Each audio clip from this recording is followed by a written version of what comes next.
guys, what's going on? It is Ash here coming at you today in Clash Royale. I am pumped because we're in for another ranking video. Today we're going to rank the top 10 win conditions inside Clash Royale.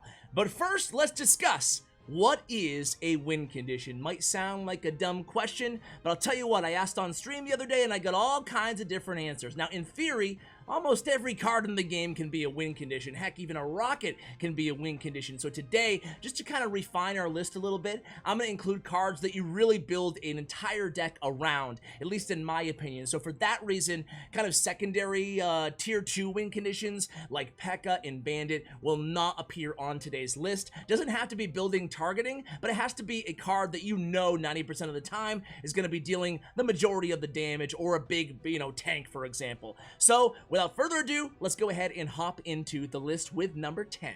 Elite Barbarians. Nah, I'm just joking. Elite Barbarians would not make the list. Number 10 is going to be Expo. Now, Expo is doing a great job at basically holding down two of the best meta decks for Siege, at least, and that is Icebo and 2.9. 2.9 and Icebo, both pretty high skill decks, so I know a lot of people practice for them on practice those decks, for years, which is really cool in my opinion. 2.9 is really just remains steady and solid throughout various metas, even when you think that Expo in a really awful spot with a lot of lightning going around, you still see the same players able to persevere with 2.9. And Icebo, kind of the same thing. Icebo has actually gotten really close to the same popularity level as 2.9, whereas for years 2.9 has been the more popular of the two. So anyway, Expo's in a pretty good spot, not back in the days where it had that huge range and targeted air. And anybody remember those good old days? The beginning of beta in Clash Royale. Anyway, I'll stop reminiscing and move on to number 9. Number 9 is going to be the other Siege card on our list, and it's going to be the Mortar. Now, Mortar has seen its better days for sure. The only thing keeping Mortar on this list right now, and that's why it comes in at number 9, is really the viability of the Miner Mortar combo. But the Mortar is nonetheless still a viable win condition in those decks, oftentimes doing the majority of the damage. But there's no doubt about it, Mortar cycle decks, they're not as popular as they once were. Remember the Mortar rocket decks? Again, I think that Mortar maybe could use a buff if it were not for the Mortar bait decks, which are everywhere. I know some of you guys have success with Mortar Cycle or just plain old Mortar without the Miner, but it's few and far between. Even like the Macarius deck of Mortar and Hog Rider seems to be a viable option. That's why Mortar makes the list at number 9.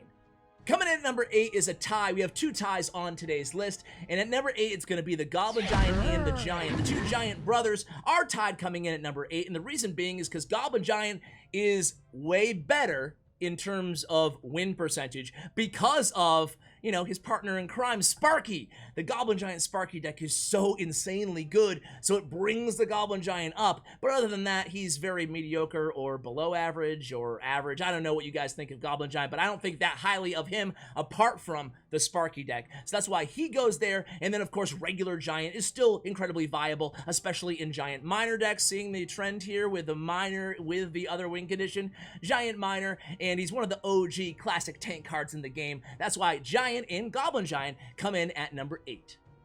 Coming in at number 7 is our second tie on the list. That's right, it is the Ram Rider and the Battle Ram. Now, they're two similar cards, but they're also very different in their mechanics. Maybe the Battle Ram a little bit more versatile. You see it in the Prince and Musketeer deck. You see the Ram Rider basically only with the P.E.K.K.A. once in a blue moon in another bridge spam deck, but their roles are similar in the sense that they both spam the heck out of the bridge, and they do their job pretty well, especially when combined with spells or other cards, such as the Ram Rider and the Snowball, one of the most OP combos in the game. That's why those bridge spam units come in at number 7 on the list, our last tie on today's list.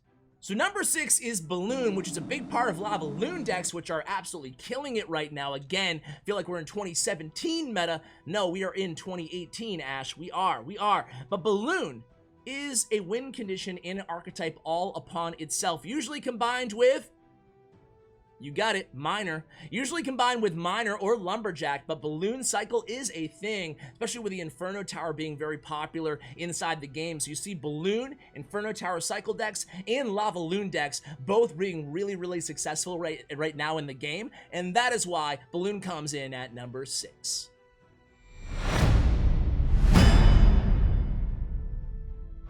Moving into the top 5, we have the Golem. I'm sure Golem would be top 1, 2, 3 for a lot of you guys. I always see you in the comments every video. Nerf Golem, Nerf Golem. Golem is so broken. But surprisingly, the win rates don't necessarily back that up. Golem is the big daddy of all tanks. I think that a lot of people just play Golem too aggressively, and maybe that's why the win rates don't necessarily reflect the perceived power of the card. Either way, Golem is still an incredibly viable option, especially on ladder, but we still see it in CRL and competitive leagues all around the world. Golem, again, for 8 Elixir, has the most HP in the game, rightfully so, and that's why it comes in at number 5 on our list.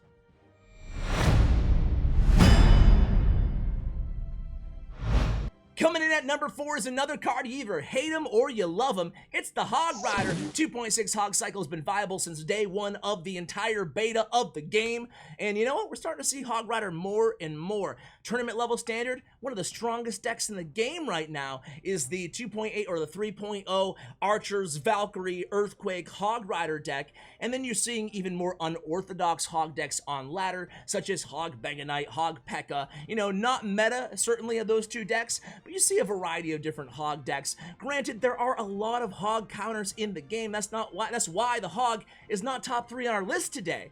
There's Tornado everywhere. There's, Bowler's not meta, but Princes everywhere, and P.E.K.K.A.'s everywhere, and just so many Hog, Inferno Towers, you name it, there's so many Hog counters. So preventing him from creeping into the top 3, but he is, one of the classic, along with Giant, win condition inside Clash Royale. That's why he makes number 4 on our list today.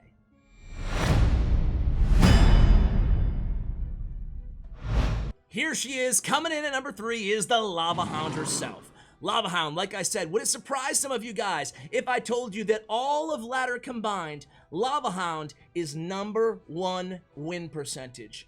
That's not just win conditions, that's every card on ladder at the time of this recording, which is probably a day or 2 before it goes live. So don't punish me if it's not there right now, but still, she's really had a renaissance, a resurgence inside Clash Royale. Lava Hound has never really been stronger, maybe, except for, like, I harken back to the 2017 days. But, man, Lava Hound, she's a beast. Lava Loon Miner, Lava Hound Miner, Lava Clone, you name it, Lava Hound is a pretty easy deck to pick up and have success with, and a lot of people are certainly doing so. That's why she makes the top 3. That's why she comes in at number 3 on our list.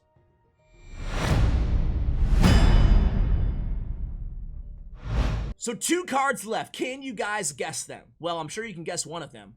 You can probably guess both of them, right? Number 2 is going to be the Royal Giant.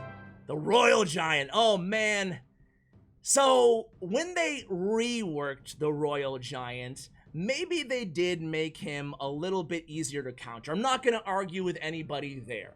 However, overall, I would say he's a lot stronger than he used to be, just because he hits so dang hard. What was that? A 40% damage buff? A 60%? I forgot what it was, but it was a lot. It was a real lot, and we're seeing that reflected in CRL and grand challenges and top ladder and mid ladder and in low ladder. There's just a heck of a lot of Royal Giant right now inside the meta. You almost have to have some sort of a Royal Giant counter, or at least a game plan, no matter what deck you are running right now, and he's very powerful. He's actually good, hence him making number 2 on our list.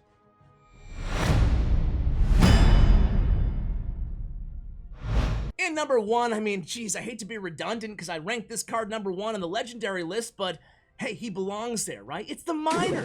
Again, I'll say what I said in that video again to you guys, right? Miner Control, Miner Chip, Miner Giant, Miner Lava Hound, Miner anything. You just stick any condition, any win condition with a Miner, and you're looking pretty good. Miner is an incredibly versatile card. He can be a win condition all by himself with just poison decks, Inferno Tower for control decks, or he can be a win condition combined with a bunch of other win conditions. Mortar, that was the one I was looking for. So, Miner is just so versatile, and I don't think he needs a nerf either. That's the cool thing about him. He's really powerful, one of the most powerful, if not the most powerful card in win condition, and one of the most unique and powerful win conditions inside the entire game. And guess what?